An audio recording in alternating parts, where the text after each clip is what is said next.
আসলে দেশটা একটা তামাশার জায়গায় আছি আমরা, বুঝছেন?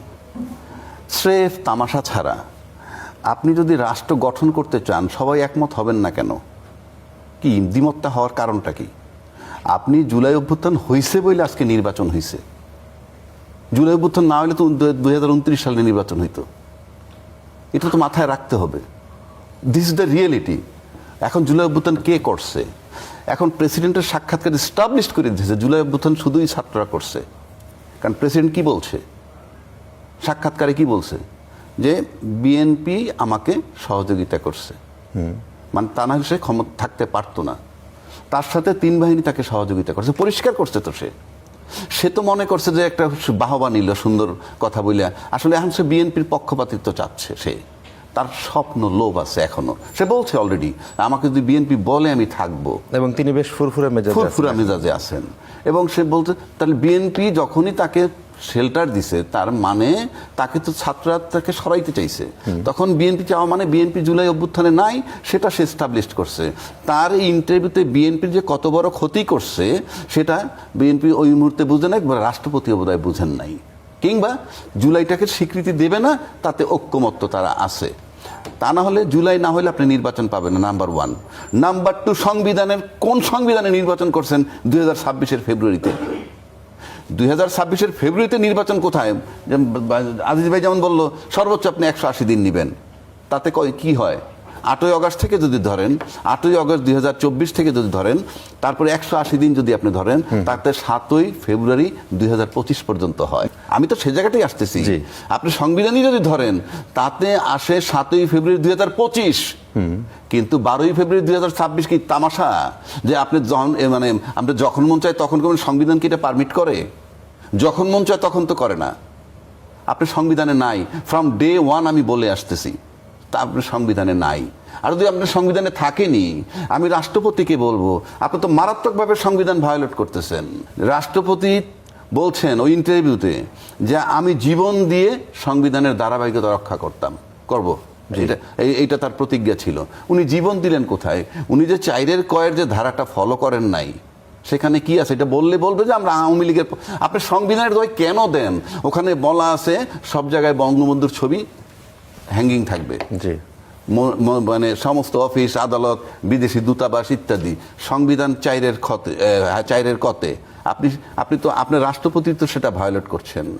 আপনার ওখান থেকে 11ই নভেম্বর 2024-এ এটা নামানো হয়েছে, অথচ আপনি বলতেছেন আপনাকে 3 বাহিনী এবং বিএনপি আপনাকে শেল্টার দিছে। তাহলে তারপরে এইটা আপনি ফলো করেন না। আপনি তো নিজেই সংবিধান ভায়োলেট করতেছেন। 1, 2, আপনি জানতেছেন ইউনূস সরকার সাংবিধানিক না।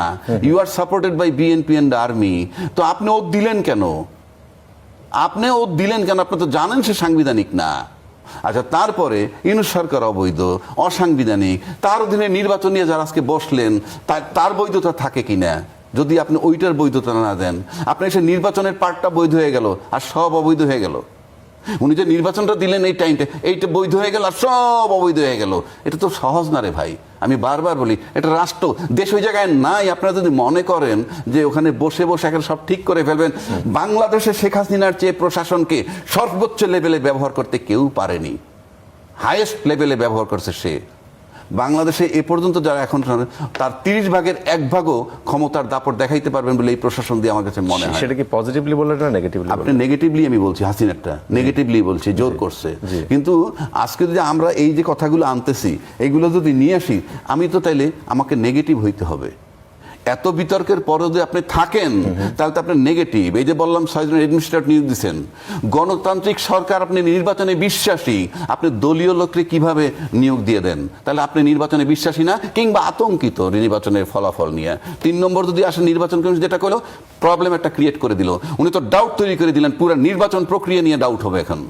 যে আপনি যখন এইখানে এত ভোট কমায় ফেললেন, আপনি তো পুরো নির্বাচনের ফলাফলটাকে বিতর্কিত করে দিলেন। এই যে বিতর্কিত, এটার খেসারত কে দিবে?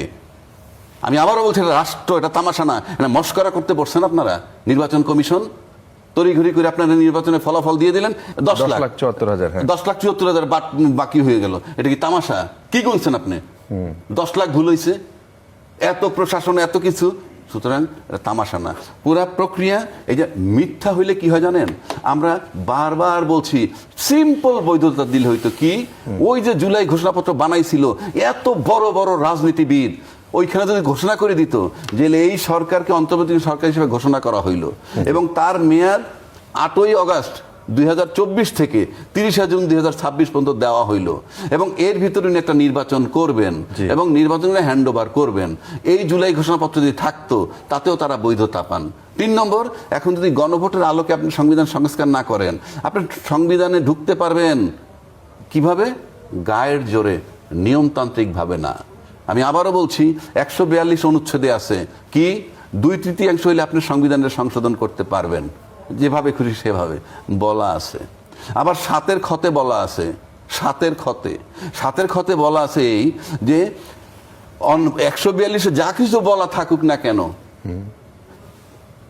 এই প্রথম ভাগের সংবিধানের প্রথম ভাগ, দ্বিতীয় ভাগ, আরো কতগুলা জায়গায় কোনো পরিবর্তন করতে পারবেন না। সেই প্রথম ভাগের ভিতরে পড়ছে 4-এর ক, যে বঙ্গবন্ধুর ছবি সবসময়, শেখ মুজিবুর রহমানের ছবি সর্বোচ্চ ঝুলন্ত থাকতে হবে, কিন্তু আপনি এগুলি পরিবর্তন করতে পারতেছেন না। অথচ রাষ্ট্রপতি ভায়োলেট করতেছে, নির্বাচিত সরকার এখন যারা সংবিধানের দোহাই বারবার দিতেছে তারাও কিন্তু একইভাবে সংবিধান ভায়োলেট করতেছে 4-এর ক মোতাবেক। এটা বললে আমাকে বলবে আমি আওয়ামী লীগ সাপোর্ট, নো, আপনার সংবিধানের দোহাই দেন, তাই আমি বলতেছি সংবিধান মানবেন কোনটুক আপনি যেটুক ভালো লাগে, ইউনূস সাহেবের মানবেন কোনটুক যেটুক আপনার পক্ষে গেছে। কারণটা কি? ইউনূস সাহেব টোটালটা অবৈধ, মব ভায়োলেন্স করে গেছে, সব অবৈধ, শুধু নির্বাচন পোর্শনটা বৈধ। সেটাকেও 12টা বাজাই দিল এই নির্বাচন কমিশন, এইটুকু উপস্থাপন করে টোটাল নির্বাচনের ফলাফলটাকে উনি বিতর্কিত করে দিলেন।